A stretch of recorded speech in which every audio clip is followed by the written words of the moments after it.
Welcome to Sunita রান্নাঘর। আজ আমি তৈরি করব করলা আলুর চচ্চড়ি। তো চলুন রেসিপিটা শুরু করা যাক। আমি আলু আর করলাগুলোকে লম্বা লম্বা করে কেটে নিয়েছি। কড়াই গরম হতে দিয়ে দিয়েছি, দিয়ে দেবো সরষের তেল,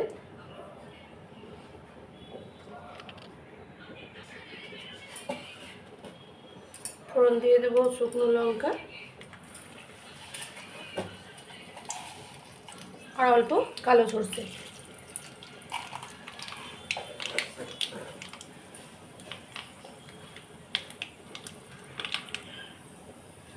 তেলটা গরম হয়ে গেছে, এরপর আমি আলুগুলোকে ভেজে নেব।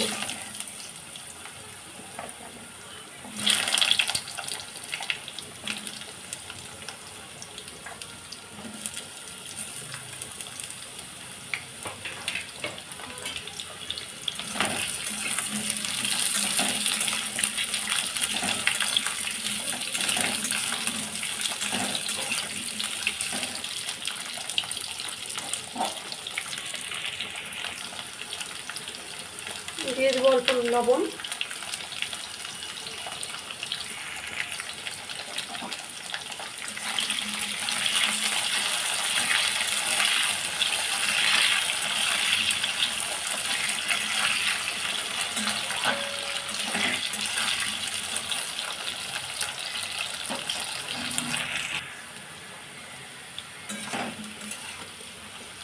আলুগুলো ভাজা হয়ে গেছে, এই আলুগুলোকে তুলে নেব।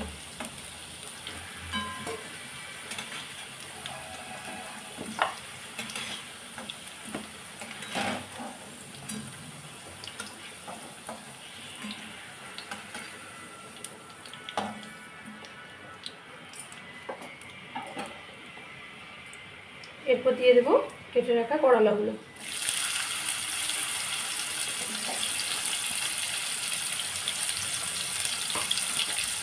এগুলোকেও লাল লাল করে ভেজে নেব।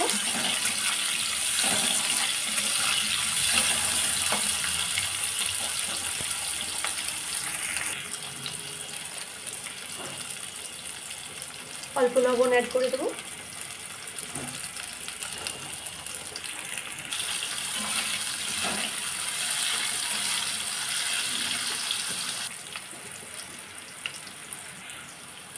করলাগুলো দেখুন ভাজা হয়ে গেছে, এরপর এটাতে আবার আলুগুলো অ্যাড করে দেবো।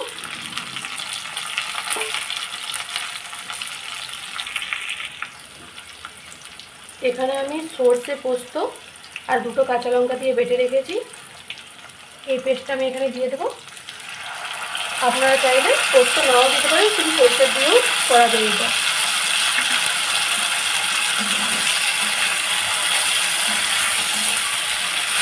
সর্ষেটা দিয়ে ভালো করে মিক্স করে নেব।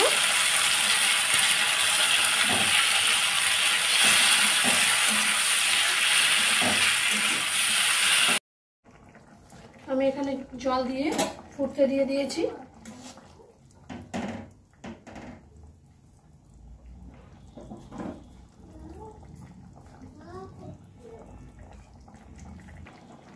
ঢাকনা দিয়ে রান্নাটা কিছুক্ষণ করে নেব।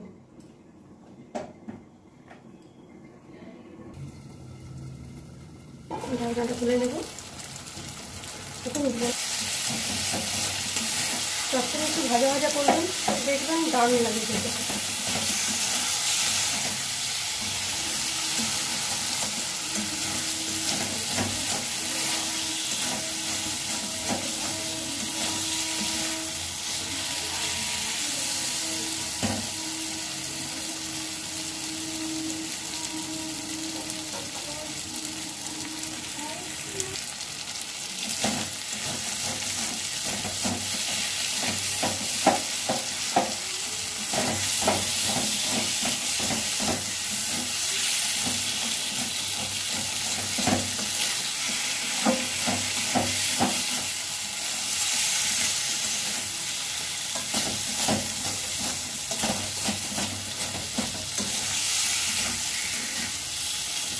যদি আপনাদের রেসিপিটি ভালো লেগে থাকে তাহলে লাইক, কমেন্ট এবং চ্যানেলটাকে সাবস্ক্রাইব করার অনুরোধ রইল।